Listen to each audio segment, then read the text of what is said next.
6 ball కాదు 6 కొట్టు.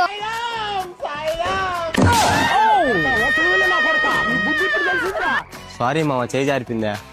చెరుకు తోటలో చెట్టడి బియ్యం లగేసి కొడితే లజ్జంట. రే వాడేం పట్టలేడు కానీ 4 రన్ ఉంది. ఓరా నువ్వు పట్లేమని అందరూ తెలుసు, మళ్ళీ ఎందుకు చెప్పు షో నీకా?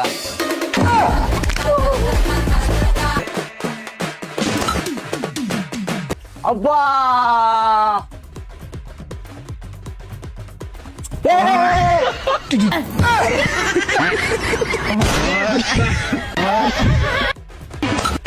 నిమిషాలు ఆడే ఆటకి మాత్రం రోజంతా బాల్ ఎతకాల. చూడండి, ఈజీగా చేసి చేసేచ్చు. సరేనా? కళ్యాణ్, ఓల్ పక్క కాదు మన పక్క ఆడు. ఇగో తీసుకో, లాస్ట్ దాకా ఒకటో పక్క. లాస్ట్ దాకా ఆడితే మేమేం చేయమంటారు? చక్క చెప్పమాట షార్ట్ అంతే. కానీ